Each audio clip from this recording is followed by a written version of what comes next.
family, welcome back. My name is Voss and I am an alcoholic. You're on the Vossaholic channel here. So in a way I'm sort of super pumped. I have finally decided to actually move out of this apartment. My lease is up the end of January here. By the way, it's currently the 25th of January 2021.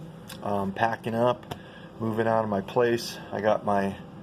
I love big cats. Like, I did a sweat lodge up in Hooper, Utah, and like for 2.5 minutes, this 130-pound jaguar, like full-on Black Panther, was straight up like rubbing on me, and like cats kind of flow onto you, and this thing was just like purring, and it was so weird.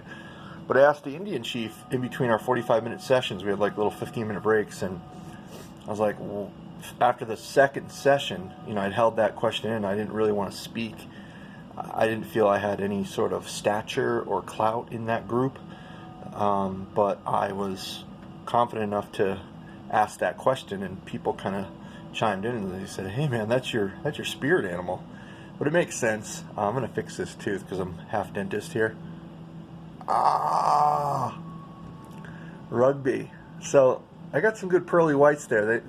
This camera looks good, but these teeth are like, thank God they're not summer teeth. Some are here, some are there. But this one had an issue with back in, 7th grade rugby. It's winter, came down on a kid's head, and then it was fixed. Original tooth was in there for 17 years. It was dead and brittle. And I went and saw this dentist, and they're like, "Yeah, you're gonna, for a cleaning, you're like straight up this thing's gonna fall out and shatter." And I was like, yeah, whatever. You can't speak full English, man. Just, I know better than you, pride attitude. This Asian gentleman, future dentist, in a student, was exactly right. Reached in to steal a ball from the brothers playing hoops. I grew up around black people. I relate more to black people than I do white people. And here in Utah, it's so weird because I'm like a white man. I'm like a black man in a white man's body, and we can talk about that sometime. So if you're on this channel, I love you. If no one told you they love you, I want to say I love you.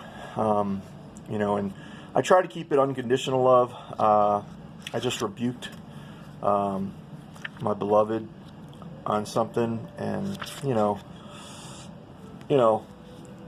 I heard in a meeting the other day that our problems are of our own making. And so when you insert your will, impose your will, your point of view, your belief system, then consequences.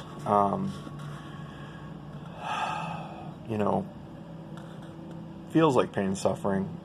Anyways, so a couple things here. All right, so the review of the 32 minutes, are about 3.5 in now. I want to do this how I start my day as the greatest I can possibly be, which is the 3rd, 7th, and 11th step prayer. I don't have the 11th step fully loaded, but I do have the 3rd step. Now I am moving, so straight up, like, got this little Hazelton guy 2016 version from ye old, what was I gonna call him? I'm gonna nickname my people. So it's anonymous, who taught me about anonymity just yesterday. He broke down the definition, but he is my wise sage and counsel, if you know what I'm saying. And this dude, we'll call him, I think I've mentioned before, we'll call him the Good Lieutenant. The Good Lieutenant. There's a movie called The Bad Lieutenant. Lieutenant's sort of a nickname. He knows. He has access to this channel. But man, that guy just saves my can when I call him. And now it's like 5.5 years in, sober this time. I'll have 6, God willing, one day at a time. 20th of April. Finally surrendered after a motorcycle accident in North Vegas on the 9th of April, 2015. So, yeah, but it's one day at a time. Don't stress when you hear people say, I have 500 years sober, and I'm living in a van down by the river, and my credit score is 328. Come on, people. So, 3rd step prayer. Many of us said to our Maker, as we understood him, God, I offer myself to thee, to build with me and do with me as thou wilt. Relieve me of the bondage of self, that I may better do thy will. Take away my difficulties, that victory over them may bear witness to those I would help of thy power, thy love, and thy way of life. May I do thy will always. That's a big, big effing deal, to be surrendered enough to say, hey, you know, God, build with me my life that you would have me live. You know, look, if you're, I categorize them the same, because in the doctor's opinion, it states, you know, alcohol in all its forms. So if you're an alcoholic, it's the same thing. It's an addict. You're addicted to ethanol. That's the drug in alcohol. It's a depressant. And you can die from it. So alcoholic, addict, to me, is interchangeable. If you got grumpy old bastards with huge egos and pride that need to browbeat you, send them my way. And, you know, I got some medicine for them, if you know what I'm saying. I love crushing egos. I fucking do it all the time, you know. And I'd rather, this is what I've heard, I've practiced it, I'd rather give a resentment than get a resentment. And if some douchebag is in the rooms and he is causing harm to others that are trying to heal and recover, this old sheepdog is going to fuck their shit up in public. You know, and I don't want to do that too often, but if someone is scolding another and it's wrong, and I've seen it happen. I've seen this asshole from New York that people respect because he's got this persona and this following.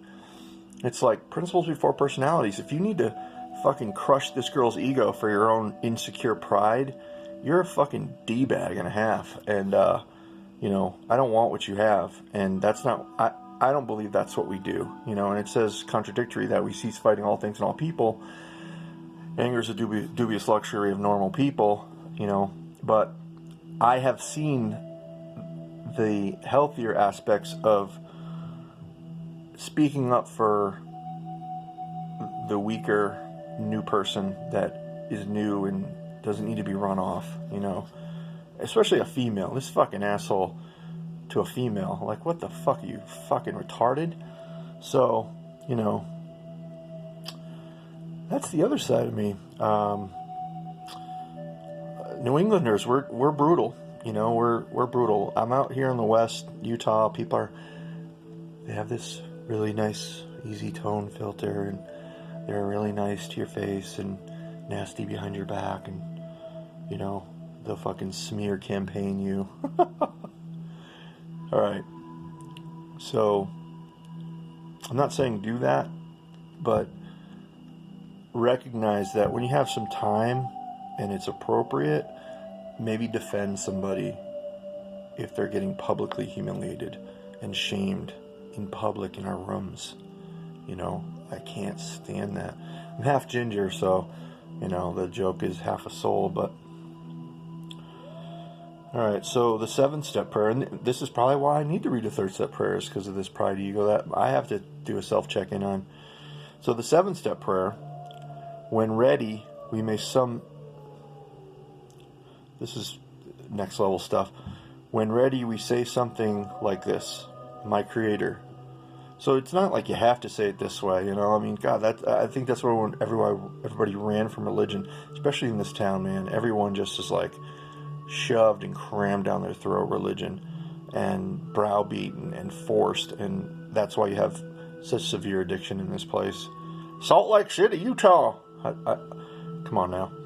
So it says 7-step prayer. My Creator, I am now willing that you should have all of me, the good, the bad. I pray that you remove now from me every single defect of character which stands in the way of my usefulness to you and my fellows. Grant me strength as I go out from here to do your bidding. Amen. And then there's the longer version of the Serenity Prayer from Reinhold Niebuhr from 1932. So instead of the 11th step prayer, we'll go with that longer version, just so that you're aware that we have on the back of our chip the boiled down version. So 20 minutes in, I wanted to read the doctor's opinion to you. I kind of glanced it over and grazed on it a little bit, and want to see where I relate, you know. And this is a video to read the book to you, because look at social media, the internet, Facebook, all these companies, they've enhanced our lives, but they've also, if you don't realize it, complicated it. And these are things that don't really get spoken about. They just don't. And it's shortened our attention span. I mean, if you watch The Social Dilemma on Netflix, straight up, like, I heard somewhere, maybe in that movie, that to shut off all your notifications. I'm getting bullshit notifications, and it's a distraction. We get so distracted off of hitting our goals because we're imposed upon.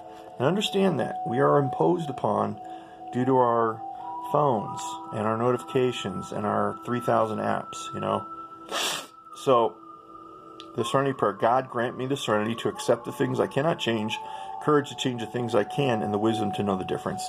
So the boiled down version for me is to control the controllables. Okay, I'm not a controlling person, but as I get older, I like to have control in the things that I do to accomplish results. And so I have to kind of filter that through what I'm doing to know that it's not my will, it's God's will. And I was extremely willful when I came in as a newcomer alcoholic. One old timer called me Mr. Humility. Abe, adored that man. So the rest of the Serenity Prayer from Reinhold Niebuhr, he says, living one day at a time, accepting hardships as the pathway to peace, taking as he did this world as it is, not as I would have it, trusting that he will make all things right in a surrender to his will, that I may be reasonably happy in this life and supremely happy for him forever in the next. Okay, so we have a big challenge upon us right now in this 2020 moving forward with gender identification, and also our constitutional rights are being stripped away through these manipulations. Like the other day, I think it was in the Senate or Congress, they said Amen at the end, which is from Amen, which is from a Hebrew word that I think means like prayer or love or something like that. Love all men, love your brother. It's sort of like a loving thing. And this jackass says all woman. And so, like, that just fucking causes problems. I mean, you don't in politics have to even say amen. So, assholes that stir the pot and create controversy, here's another tidbit, a piece of anger. You don't have to go to the fight, okay? I have a personality type that should have been a lawyer. Says, like, I should be an actor, film producer, what else, entrepreneur. I'm kind of an entrepreneur. I've been an actor. I didn't go to law school. I do debate the shit out of things like an attorney, and I wanted to be a district attorney to put away fuckers that raped kids, okay? And, that might still be on the docket to film. I got a property and casualty license, I got this license, I got this I studied for, I'm getting my life and health. Why not just go to law school and, like, say F it and, take on swampy Washington and all the bullshit there. I think that's the problem with Trump, is he tried to take on, he tangled with the tiger's tail, and he woke the sleeping dragon, and he got his ass handed to him, and that manipulation was clearly,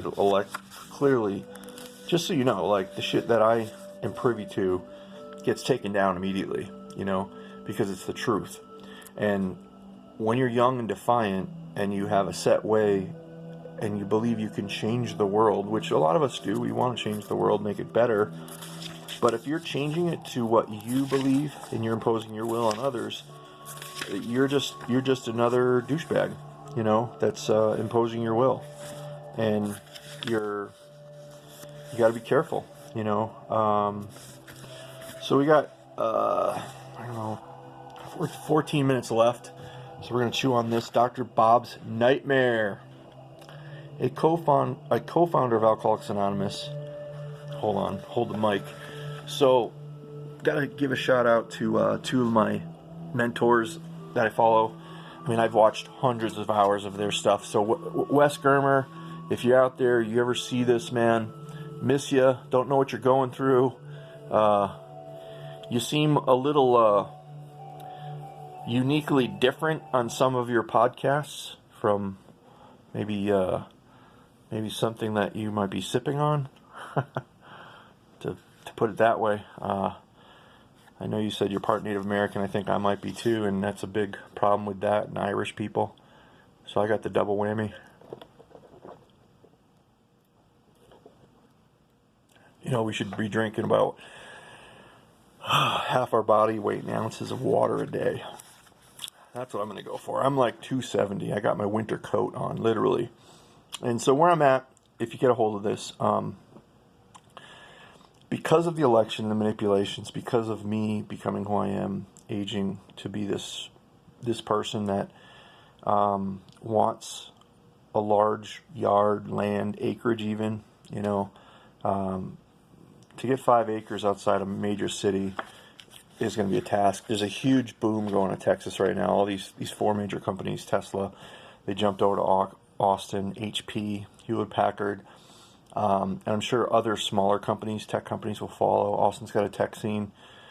But me, as we are deconstitutionalized, Texas and Idaho are on the map for me.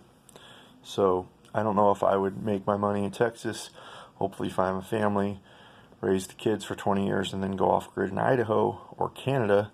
I do like cold weather. I do have this big, huge, muscular body, and I do wish that I could be like leaner to live longer, but I love eating food. I love eating protein. I read this book, Eat Right for Your Blood Type, and straight up, like, you know, I'm an O positive, so I do like to have my gear. So we lost the music, which is maybe apropos. We're going to go with the flow. I'm locked and loaded here in the Nassau seat. We're going to fly into space on this one.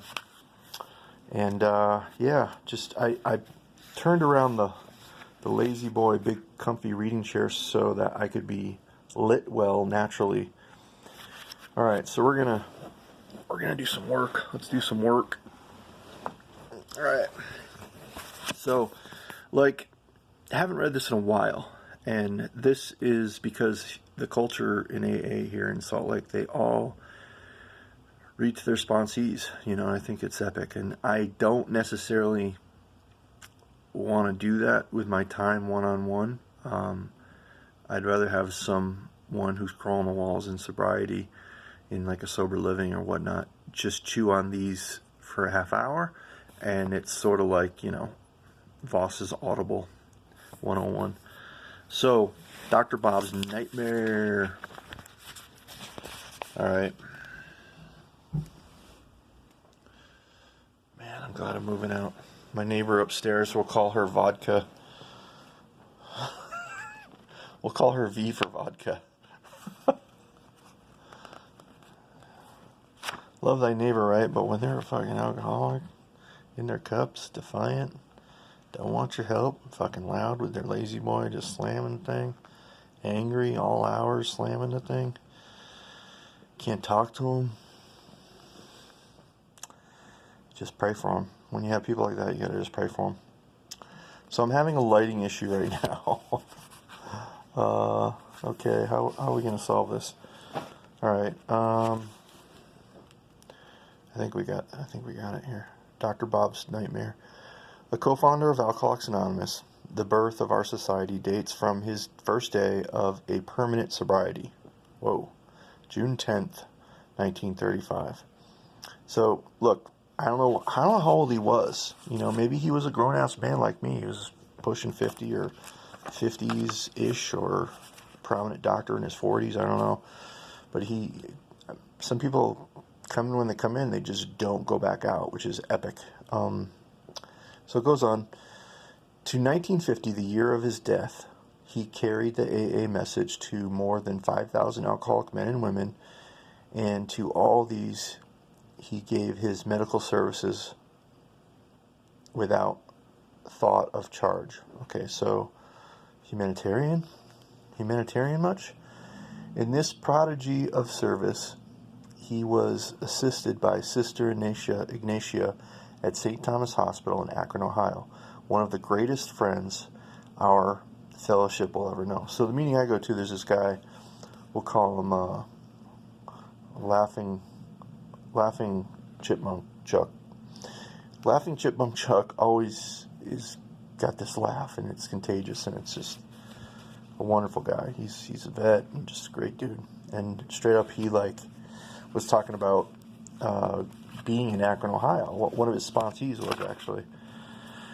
So I hope to get through this in 12 minutes. I was born in a small New England village, about 7,000 souls. I moved to one about the same, about 9,000 souls at age 9. Back east, The general moral standard was, as I recall, far above average. I'm not going to relate this. I'll drag it out, so I'm just going to read it. No beer or liquor was sold in the neighborhood except at the state liquor agency, where perhaps one might procure a pint if he could convince the agent that he really needed it. Without this proof, the expectant purchaser would be forced to depart empty-handed with none of what I later came to believe was the great panacea for all human ills. Panacea is a pretty cool word. It's, to me, in Gracie Jiu-Jitsu, it means patience, the way it's read in the English language and Portuguese version. Men who had liquor shipped in from Boston or New York by express were looked upon with great distrust and disfavor by most of the good townspeople. Okay, so you got the judgmental townies, small towns talk, everyone knows your business.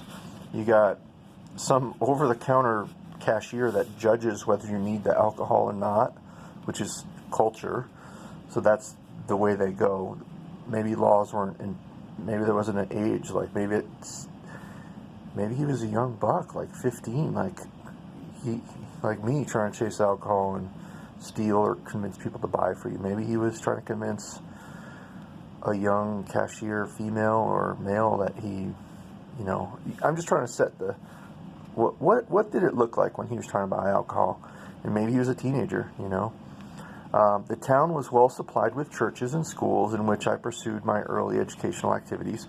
My father was a professional man of recognized ability, and both my father and mother were most active in church affairs. Both father and mother were considerably above the average intelligence. So my issue is I never had a dad growing up, and my mom was young and kind of wild and wasn't into religion, and our big book says, see where religious people are right. Here in Utah, it's uber religious. Everyone is sort of steeped from usually, two parents in a nuclear family and had everything growing up, and they catch the disease of more. Like Dr. Bob, his dad was a notable person, and Dr. Bob became a doctor, and then, he still went to the alcohol. Oh, here is the problem. This is it. I can relate to this too. And my belief is that if there's separation, if there's divorce, death in the family, or the loss of a parent or no parent, you have separation anxiety issues that you want to drink over. So Dr. Bob and I have something in common. Maybe you do too. Unfortunately for me, I was the only child, which perhaps engendered the selfishness which played such an important part in bringing on my alcoholism. Whoop, there it is. Yeah, buddy. I don't know if, people have that stigmatism if you're an only child, selfishness. You do get everything, but you have to live with adults. You become like a little guy adult, like a little adult, and it's just different. And I don't know. I said I wouldn't put my 2 cents in, but here we are. From childhood through high school, I was more or less forced to go to church. That's the Salt Lake vibe here. Sunday school and evening service, Monday night Christian Endeavor, and sometimes to Wednesday evening prayer meeting. Shout out to Willow. This story's for you, girl. What up, girl? What up, girl? I just love you. I love you so much. You big kisses. You gotta love the ones you love, and that's how you show love. Hugs, terms of endearment, time spent. Maybe you got to go hiking with them. They hike the shit out of you. Okay. Shout outs been given. So Monday Night Christian Endeavor and sometimes to Wednesday evening meeting prayer. So old boy's getting force fed steak when he can only chew Gerber.